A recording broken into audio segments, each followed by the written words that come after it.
Like two bobbleheads over here. Happy New Year. Happy New Year. How's it been going?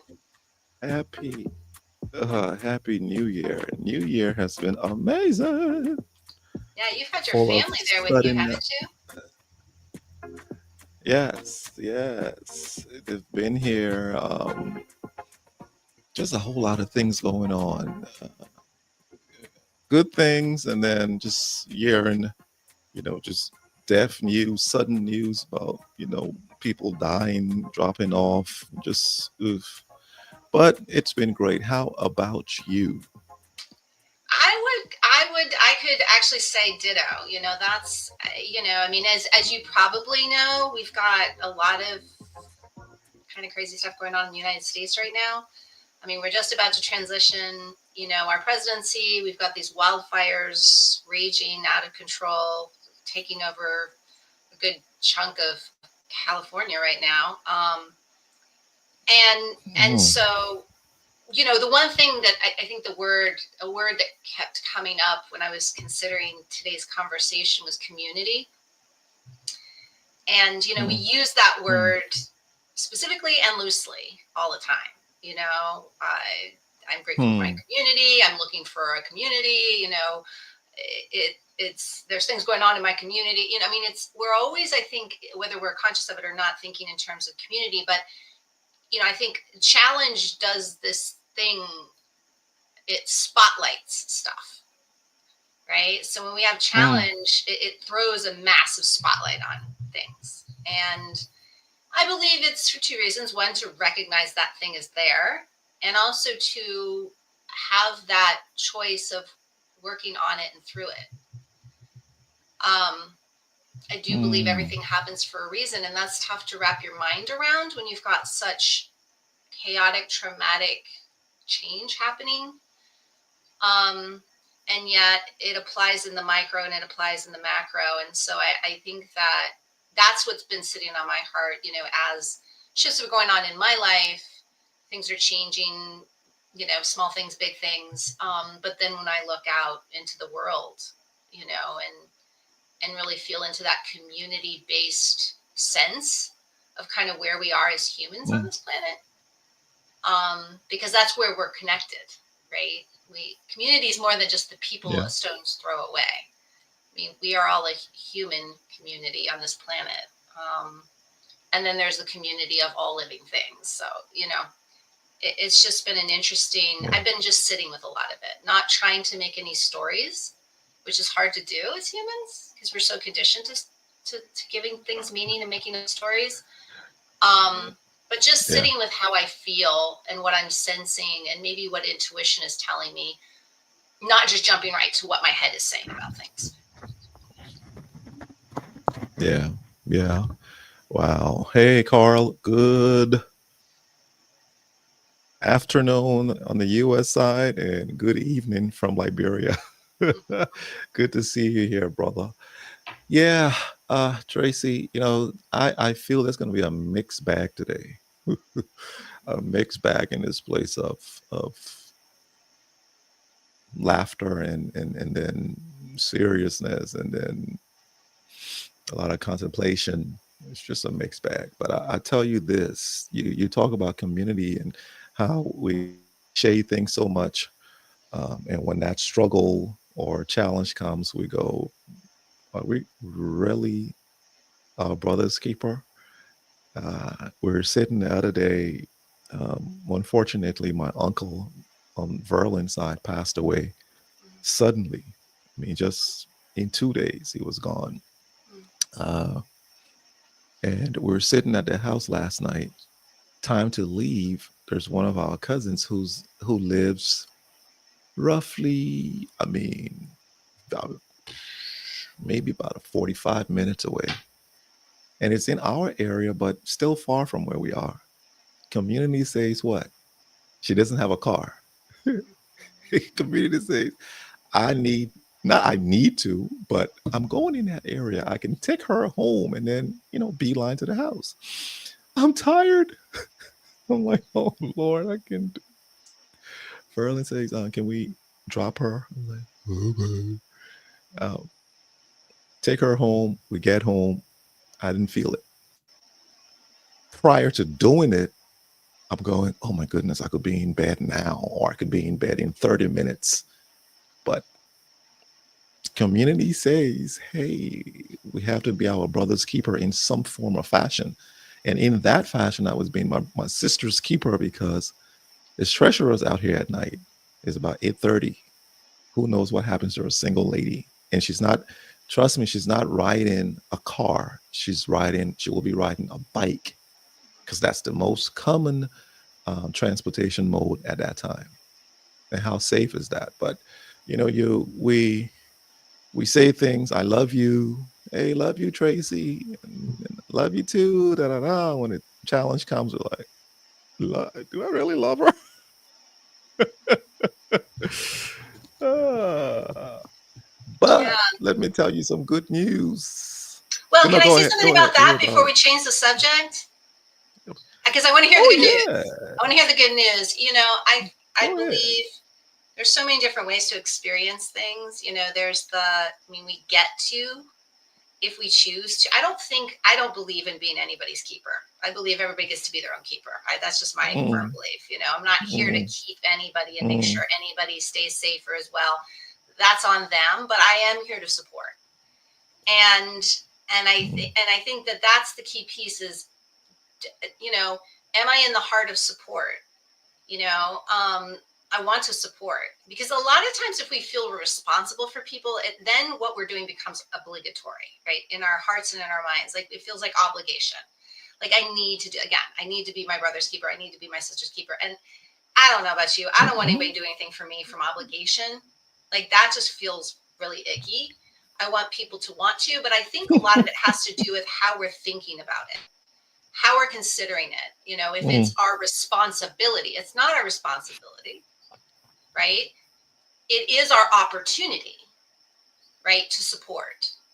And again, with that shift, there becomes more freedom in it. And I think once we have something in a realm that feels more free, we are going to choose to do the things that feel best to our hearts, which is to support, right? I think there's also a lot coming up with realizing where either people have not given enough support, and this is about us realizing in ourselves, not pointing fingers. Like, where have I not been mhm, supportive enough in ways that I feel like where have I closed my heart, where I kind of moving forward when I practice opening it, but also where have I over given? Where have I over nurtured? Where have I tried to mm, love other people when they're not ready to love themselves? Do it for them. And that doesn't work either, and I saw that played out in something that happened this last week in some work I was doing with a client and a group. And every time I would ask one person, the rest of the group, and it was all women, you know, one of the women was having a difficult time, and I was asking her questions, and everybody else was answering for her. And I had to keep reminding them, I'm not asking Oh. you, but she's new, and she's this, and she's that, you know, trying to do the protector. And I said, she doesn't need your protection. Thank you. But I need everybody to be quiet unless I'm asking you directly. Because there is such thing as over nurturing to the point the person doesn't think they could do it themselves. I'll just let the group speak for me. I'll just let the community do it for me. I mean, this is the reliancy-based systems. You know, I don't need to learn how to do X because it'll be done for me. And then when it isn't available, this is where a lot of people are pointing fingers in California right now. They're like, they're not here. They're not putting out the fires. There's not enough water. They're not doing what they need to be doing, you know. And again, I'm not saying they're wrong. What I'm saying is that we have to save ourselves. Everybody's waiting around to see what they're going to do for them. You know, where the community has had to be like, we can't wait. Like, if they're not there, then we need to figure this out ourselves. And I think we're reclaiming that piece. You know, we've gotten so accustomed in many ways, and this is a question that maybe we can all sit and think about. Where have I gotten so accustomed to having somebody, some system, some person, something, some whatever come in and save me from me making decisions for myself and knowing that I can? That's the key piece. Knowing that I can take care of myself, knowing that I am capable. You know, this is all stuff I think that's coming up to be dealt with right now. So anyway, I just wanted to say that. What's sure. So what's the in terms of California's issue? So for those who don't know, I think LA, Los Angeles is burning, still burning. What's the issue on there? They're saying that they are the cause of the fire. Is that what No. I'm talking about the people who are in charge. You know, like there's not enough water. Like some of the issues is that we don't, you know, the firefighters are coming, but they don't have enough water, right? And then you've got high winds. But you know, people who are saying they're not doing enough. You know, the governor's not doing enough. This was not doing that. This is not doing enough. And that may very well be true. Like I'm not trying to say it's not true, but what I'm saying is that in the finger pointing, we can see where our energy is going. It's going on, why aren't you saving me? And unfortunately, we've had a number of these instances here in North Carolina. In Asheville, the same thing happened when we had that freak storm that took out all these roads, and people's homes got washed away, and with it. And there was not enough emergency service to help everybody, and there still isn't. There's still bodies missing. There's still people without homes. There's still people without water and electricity. There's still, you know, and this is months later.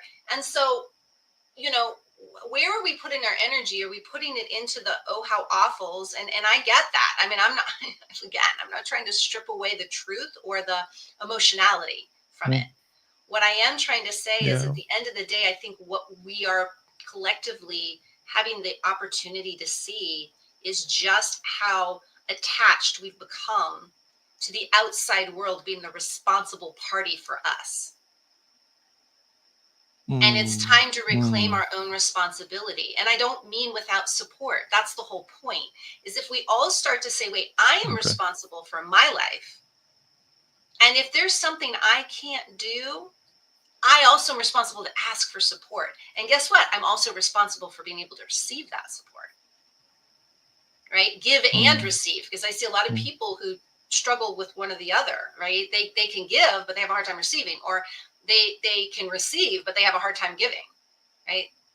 And I think there needs to be this balance, but it starts with putting ourselves in the driver's seat. It starts with the responsibility, and I think that's what we're up against. We are having all sorts of experiences in our lives to show us where are you giving your power away, in the sense of, that's not my responsibility. Oh, but it is. If it has to do with your life, it's ultimately your responsibility. People are like, no, it's not my responsibility. I pay my taxes so that they will come in and do whatever. Okay, but if they don't come in and do whatever, Mm, are you just going to sit there and say, I'm dying because they didn't come and do whatever? Or I'm not, mhm, I'm going to let my mhm, trash build up because the trash people are, for whatever reason, not picking up my trash. Are you just going to like let go and not take mm, responsibility? yeah.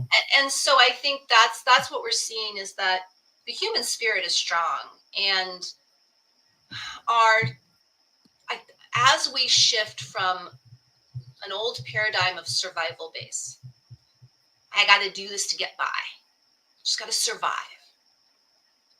and we're Mm, invited into a space where we can consider what thriving looks like.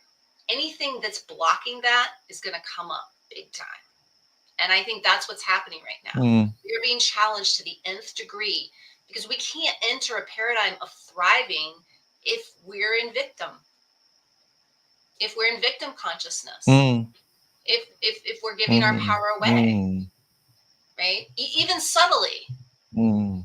right? So Wow. I like the last part. Um, Not saying I didn't like the other parts, but so Carl, thank you. You said, I truly think God put us here to be problem solvers, and we are someone's solution to a better life. Yeah, I agree. I agree with you. There well, are that idiosyncrasies solution, of it, but I understand.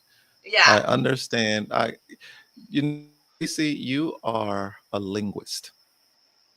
You have to give the rest of us who aren't the ability to say, I think I understand what they're saying, but that's not you anyway. You Well, you and I'm that's who always you going to are, right? challenge. I'm always going to Um, challenge so people can learn what I know. Correct. Yeah. It's not about judgment, Correct. it's solution. Um, What does that mean? Am I no, responsible, or am I going to be a support? Because I think that's what I'm asking. I mean, I'm not judging the comment. I'm just going to make a uh, distinction there when it I know. comes to solution. I know. When I as you were talking, yeah, well, are you here to be your brother's keeper? My frame of mind around a brother's keeper is this. So I will break what, and I'm going to be my brother's keeper, not my brother's keeper in the sense where he's sitting down lounging like a mosquito in the back of my car, and I'm taking him from Pittsburgh to Raleigh on a free ride. No, he has to be doing something. I have, and I can come and assist you in doing it. Brother's keeper in this sense is Tracy's or my house is burning down, and I'm so unfortunate that I'm saying the same thing that's happening in LA, right? My house is burning down. Um, we're doing a water brigade until the fire brigade comes in. Uh, I'm next door. I'm not going to sit there and see Tracy's house burning down without helping her. I'm not trained to fight a fire, but I've got some muscles that I can take two buckets and we're boom, let's go, let's go, let's go. Second, another scenario is brother's keeper, and this one is so touchy feely. In I don't want to. No, it's happening around most places around the world. I can see a man assaulting a woman, and I say to myself, that's their business. I don't know. I don't know what they're doing.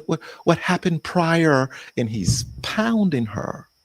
And there are six burly 6'4" guys around there saying, I don't know if he has a gun. If we go and hold him, we're not going to fight him. We're going to stop pausing and say, gentlemen, just bring sense to this. But instead, I take my phone and I go bum bum bum. Where's the humanity in that? And we're seeing it. It's around the globe. There's world. Some I'm not even gonna to brand give them any marketing. There's a Facebook page just up there for fights, and they were there going, yeah, fight, fight, fight, fight. That's what I'm my brother's keeper. I think I remember a couple years And ago, they're I'm not driving taking with that them, and I down. told this story to you. They're not taking that down from No, they're Facebook. That's not. the other thing too. It's They're like pulling people's no. stuff on Facebook that they don't want to, the information that they're basically not allowing certain people, but they won't take something like that down. That's the other thing that just blows my mind. I'm like, okay, You're not here to really police it in the right way. You're here to only allow certain things to be shown. Let's just be real. Sis, I tell you, I think I said this to you. Verlin and I driving, and this guy's pounding his girlfriend at the mall in Cary. And the only thing that hits me is I see my daughter, or I see my mom, or I see my sister, or I see my wife being hit by their friend, brother-in-law, husband, you know what, whomever. And he's doing it. And I mean, I just got that anger and pulled the car over the sidewalk. Boom. And ran up to him and said, okay, you know what? Instead of hitting her, please hit me. And then he cowers. But believe it or not, there's a level of safety that has to be, you have to understand in these situations. And I think I was blessed that nothing turned out wrongly on my part or his part.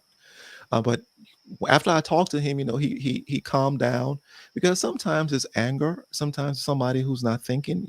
There's no self control in the situation until someone comes. It's playing sports.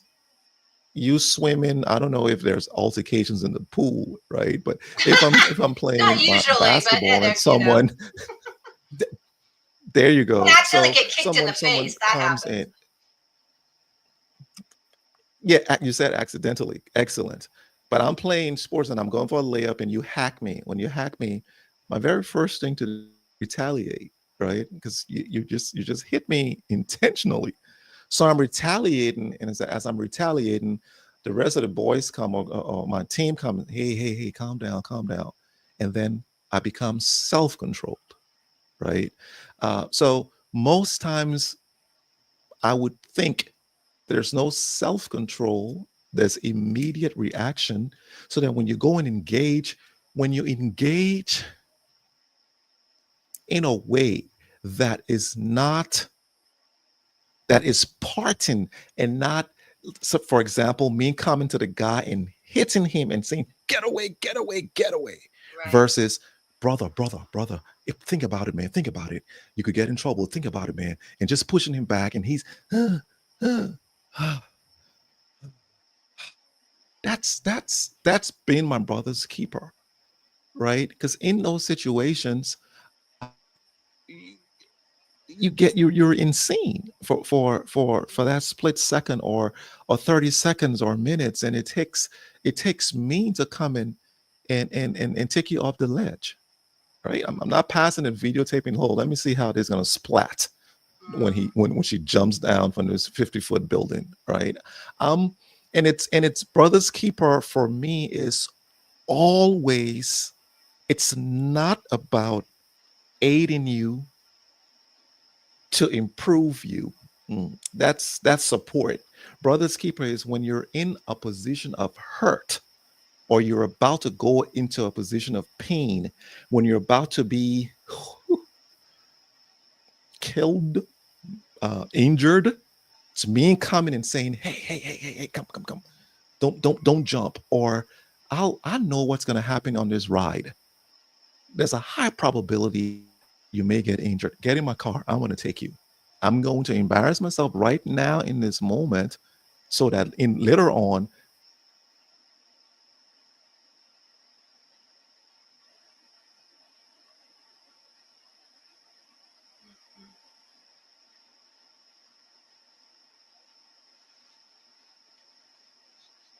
We lost Wulwyn. So, Carl, I actually agree with you. For those of you who are still here and listening, if we haven't lost all of you, I agree with that. I agree that to me, that's still support. It's I'm supporting the person in the moment by being the reminder, by being the conscious, being the angel on the shoulder, so to speak. Um, you know, as Wilwyn said, you're not there to change them. They have to take responsibility to change themselves. But in that moment where they are not in the position to do for themselves, it gives us the opportunity to come in and support and say, hey, is that really what you want? Is that, let's back off, let's back up a little bit and see if that's really what we want to be doing, if that's who we want to be being. Again, I see that from a supportive standpoint. And again, because I think when we use language, a lot of times we can misconstrue that, so if we use things like keeper or responsible for, we literally can feel like that is our duty, right? That we need to make sure that person stays out of harm's way or does the right thing or whatever that is. And I see this a lot, like in the parent-child relationships, but people we really deeply care about, we want to keep them safe. We want to keep them, we want to ensure that the world sees their value the way we do. We can actually go overboard and take additional responsibility unconsciously for their well-being, but also for their actions. And that's where it's not helpful because, it is very easy. So that's, I think, why I'm a person who puts so much distinction on language, because, we're not usually consciously working from these patterns. We're usually unconsciously working from them. And if we have patterns in language that suggests responsibility where it's not really our responsibility, that can make it just harder, right? But as Wulwyn was saying, I would agree that, and Carl mentioned, I do believe we are here to support, right? To challenge and to support where necessary, where needed. And that's the way we can love. So welcome back, my friend. Hey. Network went down. Yeah, that's okay. It's all right. I covered. I was just saying, I think what you just explained is a type of support, right? And that what I also explained why I feel that distinction in language is so important is that we can unconsciously, we hear the word keeper and think it's responsibility when it really isn't responsibility. I mean, we could say it's our responsibility to help our brother out, but I see it as an opportunity. Because again, I just know enough doing this work that when people feel like they're in an obligational energy, it has them making decisions differently than if they feel that they're free to make those decisions without obligation. Gotcha. And so the freedom is really important. I believe where there's freedom, we will do the right thing. I mean, where I saw, like, I was one of them. I was given a lot of freedom growing up. And what that instilled in me was not what a lot of people think, I was just out there taking advantage of that freedom and all of that. No, I mean, the fact that I was given the freedom, I wanted to use it responsibly. Whereas I also saw people where their parents were helicopter parents and didn't let them do anything, and then once they got out from their parents' thumb, they were going buck wild, they were doing all sorts of crazy things because they could all of a sudden, they didn't know how to live in freedom. They didn't know how to take responsibility for themselves in a free space. Because they were so used to being puppeteered. And so I think that language, that's why I make so much distinction with language, is that because we're usually working off of these things unconsciously, if we have these words like keeper, it can lend itself to people giving meaning that, I'm obliged and it's my responsibility to make sure this person does the right thing or stays out of harm's way or doesn't create harm in a different way, or that's the key piece. I think what you explained so beautifully is a form of support when we're courageous enough to say, hey, I think I'm smart enough to do this in a way that's going to keep me safe too, but I really want to support this person right now because I can't stand by or film, whatever, and see this kind of thing transpire. Yeah. Right?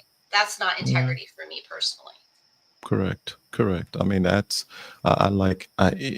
you're bringing that last word just sums it up. It's the integrous part of you standing by or you engaging and having to. But so my brain's just going boop, boop, boop. My thoughts are just going. You can't teach integrity. Nope. So some people, I don't know, but moving on. You can demonstrate it though, and I guess you can teach it in form of demonstration. You can model it. You can invite people to it when they see it happening in you. But you can't force it. Like you can't train people to it. You can't. You can't. You can only Eavesdropper. Oh, I'm sorry. see Go, my go, go, network go, has go. it has a slight latency here, and I don't know what's going on today. But anyway, I can't. We Carl said, that's true, Tracy, because people will use words like my brother's keeper, but they never do what they say. I just believe in action. Yeah, me too. True, Me true, too. true. Um, you know, 2025 has started with, I mean, just I would say fireworks, if I may say. And I told you about, so the end of the year. I'm praying. I'm being contemplative. I'm reviewing the past year, and three words over the last year came through. One was uh, counsel. So counsel, right? Just being in good counsel, having counseling in my ear, having the wisdom to truly have a 360 view of X meaning wherever I find myself. The second was launch, the thrust, and that and all of these were internally exercised, internally learned, internally before. And I will put an ellipse here, and then I'll come back to that and say ellipse, continue right after ellipse, right? So first one is counsel. Next one is thrust, launch, and the last was suddenly. Mm, Um, mm. and we hey, thank you, Carl. Great show today. Keep up the great work. I will definitely be you guys keep you you are punish. You Oh, are I love punny. that. We love that. And he is his own person. I absolutely love it. Thank you, Carl. Thank you, Carl. And the last one was suddenly. Now you will find out, Tracy, that, and this is the good news, right? You will find out that prior to getting in a space, prior to filling a particular space, you have to do your homework. It has to happen. You have to experience it. See, I can come to Tracy and tell Tracy, uh, Tracy, you are about to get in the season of la la la la la da da da da da, and Tracy doesn't have the capacity to go through it, so that when the season does come, Tracy is able to perform in that capacity. So counsel, just the wisdom, launch, and suddenly. And Tracy, I'm telling you, those three words in 2025, it's consummated in things just occurring, things just happening. And they are happening because of of those three things. I'm I'm in I'm in the present with those three things. I don't know if it makes sense. Oh, I'm yeah. in the No, this is presence with those making three a things. lot of sense to me. So in these moments where if Tracy and I are doing this, I'm saying I'm present here with Tracy, and all I got to do is just Father, give me that wisdom as we're having this conversation. Launch me into the place where this space that we have can take me, and not only me, it's not about me because I have experienced it. It's time for us to take others, those who are willing, as you said, we can model integrity and you invite them to be. And the suddenly is, I'm expecting, Tracy, I'm expecting suddenly. Why? Because I'm prepared. I'm prepared for what's coming. I'm prepared for the present. I'm prepared for what I know about myself, about my situation, and I'm ready to go and move into that. Make sense? So, yeah. Yeah, it makes a lot of sense because guess what? My 3 words have been coming in because typically I have like a word, but when you said 3, I'm like, that's funny. I have 3 this year too. And my 3 worked very well with your 3. So you said counsel was your first. My first one is curiosity. So it's like, I mean, how are we open to counsel? Well, we're open to counsel when we're curious. Like, Uh-huh. so being in this state of curiosity, like, because I've been doing that. It's like, oh, I'm noticing this thing happening. And instead of going to a story or giving it a meaning, I'm like, that's really interesting. I'm curious.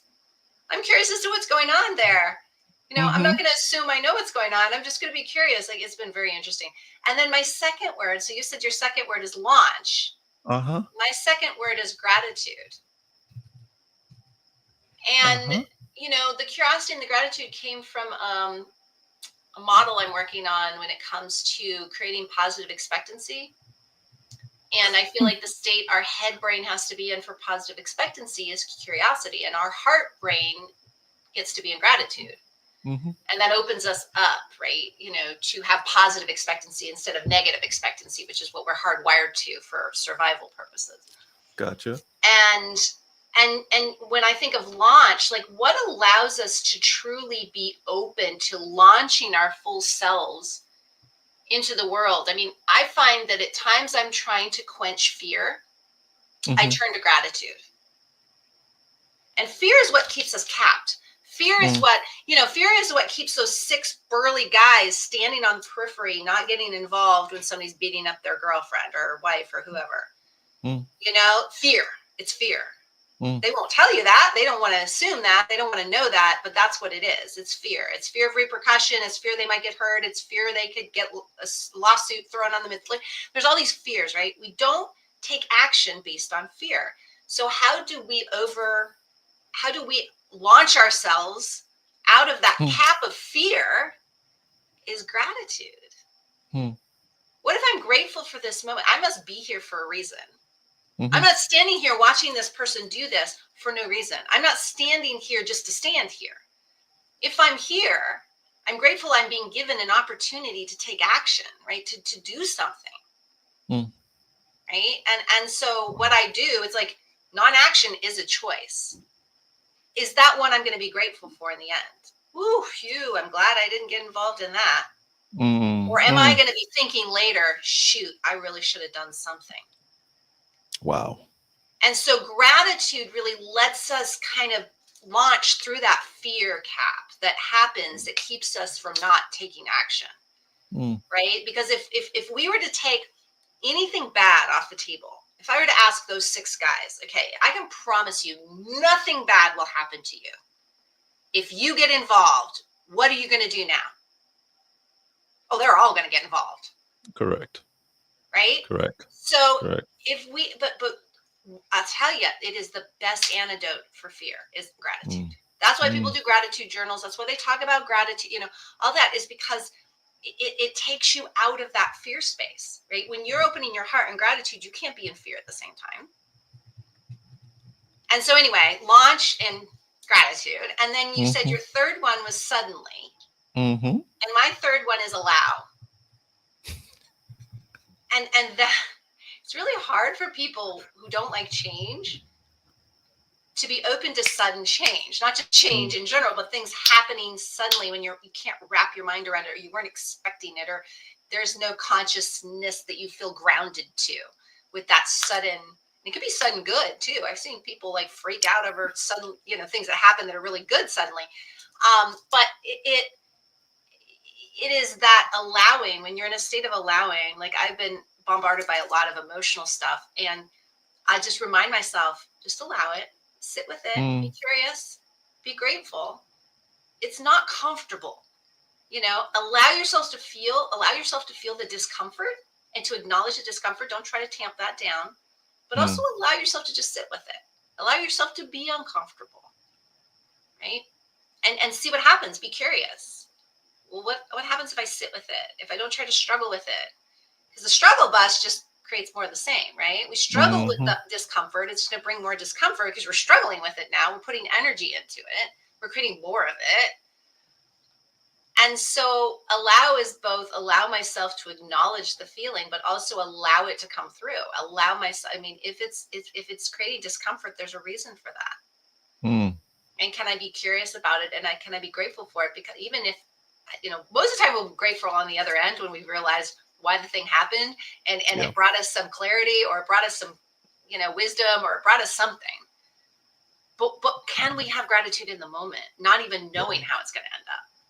Yes. Yes. Right? Assuming, again, positive expectancy, assuming it's all happening for us, that even through like massive struggle, it's going to end up great. I mean, I'm thinking about one particular thing that was touch and go, like from a life perspective. Mm-hmm. Like, was I going to live or die in my Mm. past, in my 20s? And I now use that as well, if I can get through that, I can get through anything.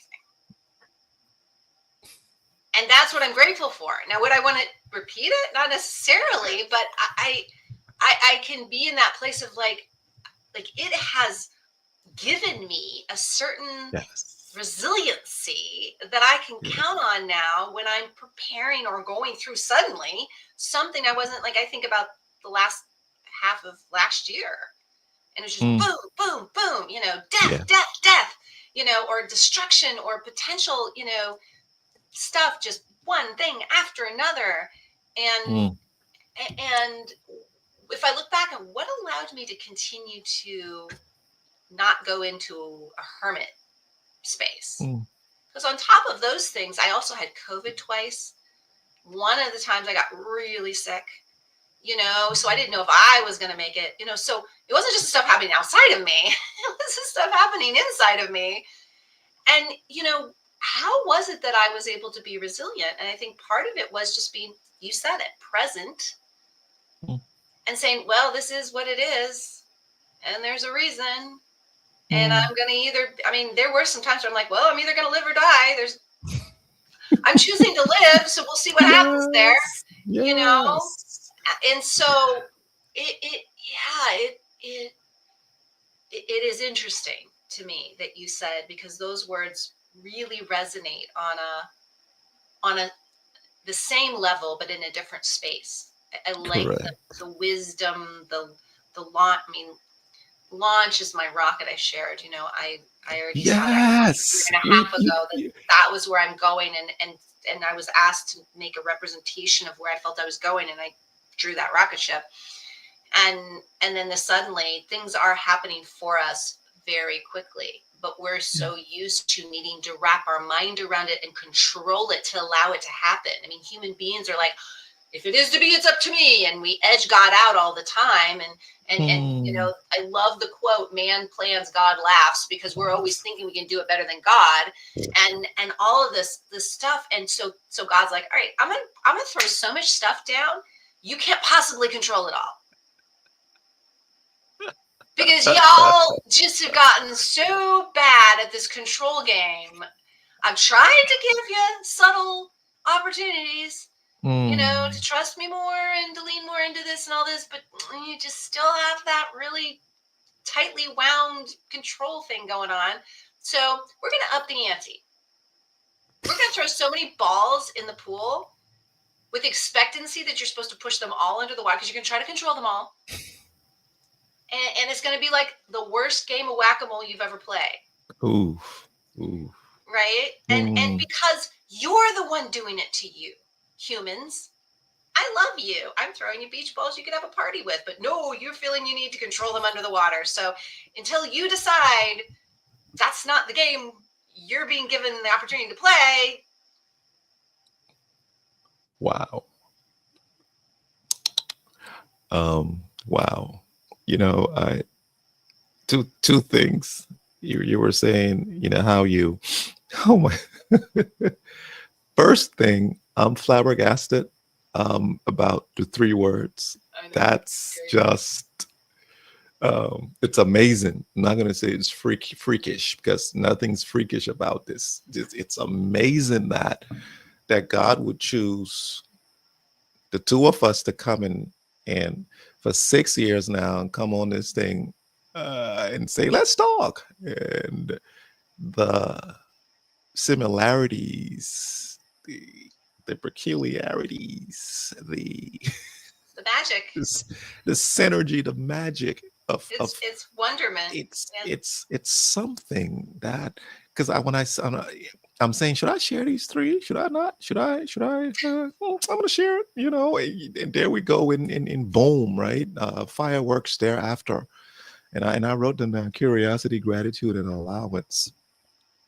I tell a quick story. Time flies. We got what, 15 more minutes. Um, let me say time flies.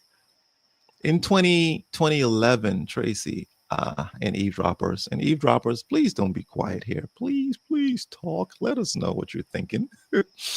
2020, not 2020, 2011, when I left, God says, leave work and come and study the Bible. And I'm going, Lord, I think I had roughly about, just got through with B school. The company had paid 80 or 90% of it. I took I think 10% of it loan. And I think that 10% may have been, over 18 months was maybe $10,000, I believe. And right after I got out of there, I started to pay it because I divided and knew how much to get out of the paycheck, to pay it off. And God says, "Hey, dude, it's time for us to move on to bigger and better things. Let's see if you can listen and obey." I'm like, "Yeah, I can." But then if one of the things was, how am I going to pay this loan? Because you're telling me I will lose every single thing. And in the process, lost the house, lost my pride, lost my ego, lost my arrogance, which were good things to lose, and still keeping them praying, to remain. Lost my ego and all of that, but I, Traci, I went into forbearance. So I kept paying, and when I looked at nothing's coming in and everything's going out, so how can I, dam this thing up? So forbearance goes in, I'm good for a while. It comes back out. I'm paying minimums, but then interest starts to build. Traci, interest builds up to roughly 97, let's just say 100 grand. I'm telling you, Traci. So I'm thinking it may not have been 10,000. It may have been 18. I'm not sure. I will go and look at the original papers, but no bother. And when I asked God, He said, I'm going to handle everything about you. I'm going to take care of every single thing about you. Don't worry, because one of the things was to pay that off, and if my disobedience was to be to pay it off. I'm going to disobey not following you so that I can stay working and pay this off. But He says, dude, listen to me. Forget about it. Trust me. And I'm looking, Traci, every single year. It's but I can't afford, I can't pay fast enough for the interest to not be building. Last year, uh, a friend of ours, I was no, on Mohila is the student loan area, and it said, there's loan forgiveness available if you're doing public service. And I say, public service. What's public service? I didn't know public service. So I go and research it. And public service is the nonprofit that I'm doing, Geek Foundation, around the world, doing these things. And every year I go to IRS and I say, here, I spend 10,000 or I spend 15,000. Here's what I've been doing. All the receipts, etc. Traci. God has a sense of humor. Um, they said, no, can you not? You don't fall into that category. I'm like, okay. Uh, Someone comes, a friend of Verlin's comes and says, oh, I got my student loan paid. I'm like, good for you. Long story short, Verlin comes and says, go back on that thing. I'm like, nah, I'm gonna go back. Nah, go back. Okay, go, Verlin. She leaves. I get on there. I look at it. I do a couple things, research, put it back in. Traci, January 1st. I come on my computer here and I'm looking and I see your student loan forbearance can reapply in 2026. So everything's good. I'm like, okay. Below there's a congratulations letter, and I'm going, congratulations for what? Did you add about 10,000 more? Yeah, congratulations, you now have more to pay. More to pay. Traci, I see the letter and it's congratulations. Your student loan has been forgiven. All $100,000 of it due to your public service with the foundation. And I go, and there's been an overpayment on there, about $453 or so, and that's yours. I'm like, okay. But here is the part of it that's amazing. What God told me to open the foundation to assist in with humanity and all that he said I should do. It's what he used to zero out that account. So suddenly it's happening to me that I'm on the computer and suddenly it's paid off. To me, it's sudden. It may have taken a long time, the process, but to me, it's sudden. But here's where Traci, I'm going to end on this and I'm going to leave the rest of this thing to you. Here's where here's what it opens up to me. That God can move. That's why it's good to pray for any president. I'm going to pray for Joe Biden. When Donald Trump comes in, I'm going to pray for Donald Trump. When John Adams comes in next, I want to pray for John Adams, because they make policies that says the heart of the king is in the hand of God and he can change and do whatever he decides. But here's the space I'm in now, and I pray that you jump in this space with me. In the past, I could receive as gifts $100. Easy. A gift coming to me would have a worth of $100 to $200. Easy. Someone, hey, well, when there's 100. I was in the $100 space. Do you know the space I'm in now? I'm in the $100,000 space. But it's hard to go from $100 to 100,000. That's what? That's a multiple of 10,000, correct? 5 zeros plus. No, it's 3 to 1,000. It's 100 times 1,000, correct? It is easier to go from 100,000 to 1,000,000 because it's not multiplying by 1,000 anymore. It's multiplying by 100. It's a smaller amount. It's easier to go from that level to that level. All of a sudden, but here is the thing, Traci, I'm not sitting and saying somebody's going to give me the money. No. It's all of the things that we've been preparing over the years.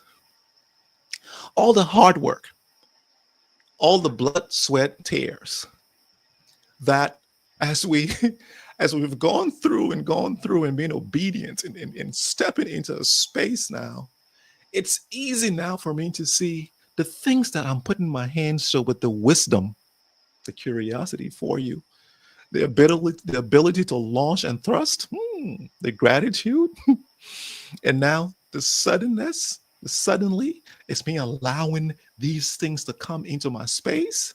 It's easy for me to see 100,000. It's easy to see 1,000,000 coming from the things that I'm going to create, the things that I'm going to be a part of. So I say this to you, Traci. You and I, it's strange. We talked to just now these 3 words, but you and I have a synergy that what's happening in your life happens in mine. What happens in mine happens in yours in some form or fashion, sister. I'm telling you, get ready for huge gifts. And when I say gifts, the gift that you have to give to the world. The gift that will return, that's what it's not pay. Because when you start paying, it's a small thing. The gift that will return to you, you will not have room to receive. I turn it over to you, Traci.